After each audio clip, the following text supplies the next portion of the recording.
1877년 전 세계에서 약 5천만 명의 목숨을 앗아간 사상 최악의 환경 재앙이 발생했습니다.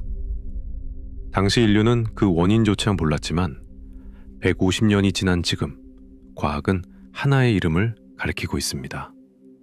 바로 엘니뇨입니다. 그런데 지금 전 세계 기상 모델이 2026년 가을 그때보다 더 강력하고 파괴적인 슈퍼 엘니뇨의 등장을 매우 높은 확률로 예고하고 있습니다. 매일 마시는 물이 끊기고 식탁 위의 음식이 순식간에 사라지는 세상에 다가온다면 인류는 거대한 역습 앞에 어떻게 대응해야 할까요? 2026년 5월 유럽 중기예보센터는 인류 역사상 유례없는 경고를 발표했습니다. 다가올 11월까지 태평양에서 슈퍼 엘니뇨가 발생할 확률이 사실상 확정적인 수치에 도달했다는 기록입니다. 불과 2달 전까지만 해도 55% 수준을 유지하던 가능성이 이토록 급격히 치솟은 것은 기상 관측 이래 매우 이례적인 현상으로 분류됩니다. 과학자들은 이를 태평양 심해에서 거대한 열 에너지를 품은 해양 파동이 표면으로 분출되는 현상으로 파악하고 있으며 지구 전체의 기후 시스템에 비상벨이 울린 것과 다름없는 심각한 상황으로 규정하고 있습니다. 이제 핵심은 엘니뇨의 발생 여부가 아닙니다. 이 거대한 자연의 변화가 얼마나 광범위하게 지구 생태계를 뒤흔들 것인가 하는 문제입니다. 과거 2015년에 발생했던 슈퍼 엘니뇨가 기록상 가장 뜨거운 해를 만들었다면 2026년에 나타날 이 현상은 이미 뜨거워질 대로 뜨거워진 지구온난화라는 거대한 축 위에 중첩되어 나타나게 됩니다. 이로 인해 인류 문명 전체가 마주할 기후 충격의 강도는 이전과는 전혀 다른 차원이 될 수도 있다는 예측이 지배적입니다. 대기와 해양이 맞물려 돌아가는 거대한 톱니바퀴가 완전히 어긋나기 시작하면서 전 세계 기상학자들은 한 번도 경험하지 못한 미지의 영역을 바라보고 있습니다. 엘니뇨는 단순한 바닷물의 수온 상승을 의미하지 않습니다. 그것은 지구상에서 가장 거대한 열 저장고인 태평양이 마치 고장난 방열기처럼 대기 중으로 엄청난 양의 열기를 뿜어내는 현상에 가깝습니다.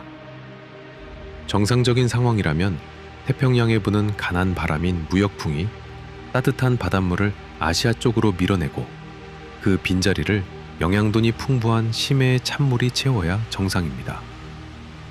하지만 엘니뇨가 시작되면 이 전 지구적인 바람이 급격히 약해지거나 오히려 거꾸로 불기 시작하는 기현상이 일어납니다. 갈 곳을 잃은 따뜻한 바닷물은 동태평양 연안에 겹겹이 쌓이게 되고 바다 깊은 곳에서 차가운 물이 위로 올라오며 영양분을 공급하던 생명의 흐름이 완전히 차단됩니다. 보통 바다 수온이 평년보다 0.5도만 높아져도 엘니뇨의 시작으로 보지만 이번에 관측된 데이터는 그 한계치를 훨씬 뛰어넘고 있습니다. 태평양 중심부의 수온이 평년보다 무려 3도 이상 치솟을 가능성이 제기되고 있는데 이는 현대 기상 관측사상 전례를 찾기 힘든 수치입니다. 바다의 온도가 단 몇 도 오르는 것이 사소하게 느껴질 수 있지만 이는 대기순환의 거대한 지구적 컨베이어 벨트를 멈추고 지구 반대편에 폭우와 가뭄이라는 극단적인 재앙을 동시에 투하하는 위험한 시작점이 될 수 있습니다.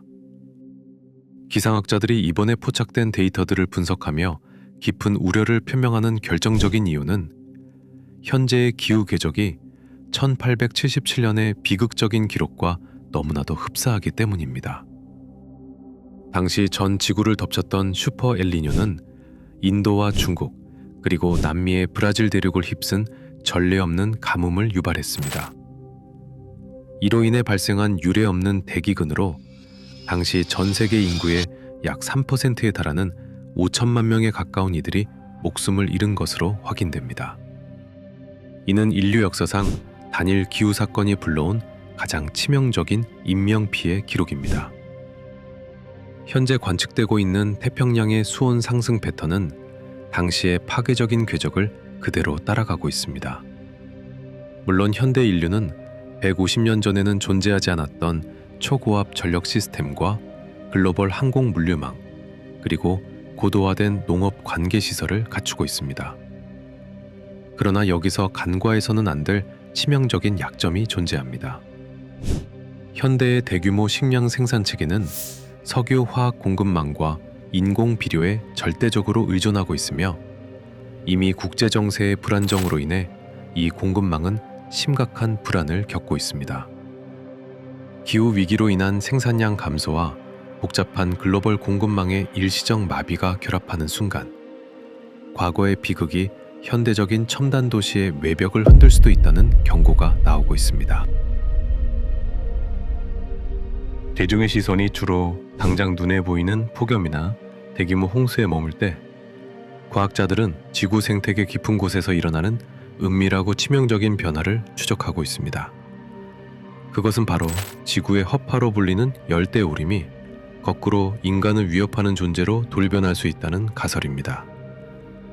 평상시 대기 중에 이산화탄소를 엄청나게 흡수하던 아마존과 아프리카 콩고 분지의 거대한 숲들은 슈퍼 엘니뇨를 맞이하면 막대한 탄소를 내뿜는 배출원으로 체질이 바뀌게 됩니다. 과거 1997년과 2015년의 관측 기록에 따르면 극심한 가뭄으로 인해 성장을 멈추고 말라 죽은 나무들과 지하 깊은 곳에서 수개월 동안 꺼지지 않고 타오르는 토양 화재는 인류 전체가 한 해 동안 뿜어내는 화석연료 배출량의 무려 40%에 육박하는 탄소를 단기간에 공기 중으로 방출했습니다. 더 큰 문제는 현재의 아마존이 이미 무분별한 개발로 인해 과거보다 20% 가까이 파괴되어 자정 능력을 크게 상실한 상태라는 점입니다. 이번에 도래할 슈퍼 엘니뇨가 가할 강력한 충격은 아마존 숲을 스스로 회복할 수 없는 최종 임계점 너머로 밀어넣을 수도 있습니다. 숲이 손상되면서 뿜어져 나온 탄소가 온난화를 가속하고 그 열기가 다시 엘니뇨를 유발하는 멈추지 않는 악순환이 시작될 수도 있다는 우려입니다. 기후 데이터가 가리키는 진정한 위험의 정점은 엘니뇨가 발생하는 당해 연도보다 그 이듬해인 2027년이 될 가능성이 높다고 전문가들은 바라보고 있습니다. 바다가 흡수한 거대한 열량이 대기 전체로 완전히 전달되어 퍼지기까지는 수개월 이상의 시차가 존재하기 때문입니다. 과거 2015년에 발달했던 엘니뇨가 그 다음 해인 2016년을 기상 관측 사상 가장 뜨거운 해로 기록되게 만들었듯이 이번에 예고된 수온 상승 역시 2027년에 이르러 살인적인 폭염과 극심한 인플레이션을 동반할 것으로 예측되고 있습니다. 일부 정밀 예측 모델에 따르면 2027년 지구의 평균 기온은 산업화 이전 시기와 비교해 무려 1.7도 이상 상승할 수도 있으며 이는 전 세계가 국제 협약을 통해 지키기로 약속했던 심리적 마지노선인 1.5도 방어선이 완전히 무너짐을 의미합니다. 이로 인해 식량 가격이 통제 불능 상태로 치솟는 현상이 발생할 수 있으며 냉방 수요의 폭발적인 급증으로 도시 전체의 전력망이 마비되는 대규모 정전 사태의 위험성도 한층 높아집니다. 인류는 단순한 계절적 무더위를 넘어 사회 경제적 시스템 전반의 버팀목을 시험하는 거대한 열기의 시험대를 맞이할 수도 있습니다. 전 지구적 기후변화가 초래할 가장 즉각적이고 현실적인 위협은 바로 인류의 생존과 직결된 식량 공급망의 붕괴로부터 시작될 수 있습니다. 슈퍼 엘니뇨가 정점에 도달하면 세계 최대의 곡물 수출국인 호주와 동남아시아 지역에는 유례없는 가뭄이 엄습하는 반면 남미 대륙의 주요 농업지대에는 폭발적인 폭우와 홍수가 집중되는 극단적인 기상이변이 도미노처럼 연결됩니다. 쌀과 밀, 옥수수와 같은 인류의 핵심 3대 작물의 주산지들이 동시에 타격을 입게 되는 것입니다. 특히 대한민국처럼 자국 내 식량 자급률, 그 중에서도 곡물 자급률이 20% 초반 선에 머물며 대부분의 주요 작물을 해외 수입에 의존하고 있는 국가들에게는 이러한 현상이 국가 안보를 뒤흔드는 치명적인 타격으로 이어질 수 있습니다. 주요 곡물 수출국들이 자국의 식량 확보를 위해 수출의 빗장을 걸어 잠그는 식량 보호주의를 선택할 경우 국제 곡물 가격의 폭등은 단순한 물가 상승을 넘어 식량 수급 자체가 불가능해지는 물리적 위기로 심화됩니다. 보이지 않는 기후의 변화가 전 세계 유통망의 혈관을 막아버리는 현실적인 재앙의 경로가 서서히 가시화되고 있습니다. 기온의 상승과 대기의 불안정은 대도시가 보유한 핵심 기반 시설들의 한계를 시험하게 만듭니다. 따뜻해진 바다 표면은 더 많은 수증기를 대기 중으로 증발시키고, 이는 대도시 상공에 단 몇 시간 만에 수백 밀리미터의 물폭탄을 쏟아붓는 집중호우의 형태로 강화합니다. 현대의 대도시들은 과거 수십 년 전의 평균 강수량을 기준으로 배수 시스템과 하수 관로를 설계했기 때문에 이처럼 변화된 자연의 압도적인 수량을 감당해내지 못합니다. 도로가 거대한 강으로 변하고 지하철 선로가 침수되며 대중교통망이 일시에 마비되는 현상이 빈번해질 수 있습니다. 해안가에 인접한 저지대 도시들의 경우 높아진 해수면과 엘니뇨가 동반한 강력한 태풍의 해일이 결합하면서 해안 인프라 자체가 물리적으로 파괴되는 피해를 입을 수도 있습니다. 내륙 지역 역시 폭염으로 인한 냉방 사용량 폭증이 송전탑과 변전소의 과부하를 유발해 도시 전체의 전력 공급을 일시에 차단하는 연쇄적 마비 현상에 노출됩니다. 우리가 문명이라고 믿어왔던 거대한 도시들의 방어벽이 자연의 물리적 힘 앞에서 얼마나 취약한지 데이터는 증명하고 있습니다. 대기 중에서 벌어지는 재앙보다 더 무서운 것은 눈에 보이지 않는 바다 깊은 곳, 전 지구 생명체의 고향인 해양 생태계의 붕괴 현상일지도 모릅니다. 슈퍼 엘니뇨로 인해 동태평양을 중심으로 해수면 온도가 비정상적으로 높게 유지되면 해양 생태계의 기초를 이루는 미세 플랑크톤이 급격히 감소하거나 사멸하게 됩니다. 플랑크톤의 부재는 이를 먹이로 삼는 정권 어류와 상위 포식자인 대형 어종들의 연쇄적인 이동이나 대량 폐사로 이어지는 환경적 비극을 낳습니다. 세계 최대의 어장 중 하나인 페루나 칠레 연안의 수산업 가치는 이미 엘니뇨가 도래할 때마다 천문학적인 손실을 기록해왔으며, 이번에는 그 손실의 규모가 생태계 자체 복원력을 마비시킬 수준에 도달할 수도 있다는 경고가 나오고 있습니다. 더욱이 뜨거워진 바다는 기체의 용해도를 낮추어 용존 산소량을 급격히 떨어뜨리고, 이는 바다 생물들이 숨을 쉴 수 없는 거대한 데드존을 바다 곳곳에 형성하게 만듭니다. 인류에게 단백질과 자원을 공급하던 풍요로운 바다가 어떠한 생명체도 살 수 없는 침묵의 공간으로 변해갈 수도 있다는 사실을 해양 관측선들이 보내오는 실시간 수온 데이터가 엄중히 가리키고 있습니다. 인류는 오랜 시간 동안 과학기술을 발전시키며 자연을 통제하고 지배할 수 있다는 오만에 빠져왔을지도 모릅니다.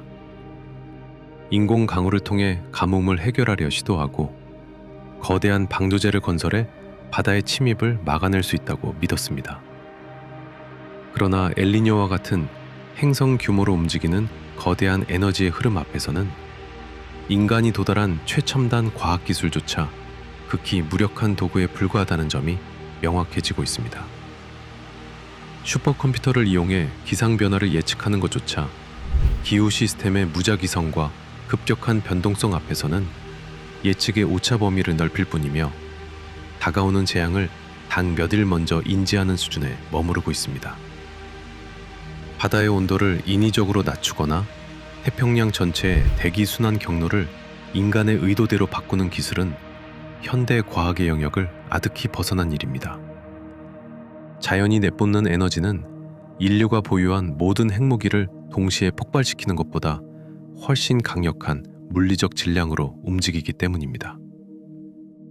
결국 과학은 자연을 정복하는 무기가 아니라 우리가 마주한 거대한 힘 앞에 인간이 얼마나 작고 나약한 존재인지를 실시간 데이터로 증명해주는 거울일지도 모릅니다.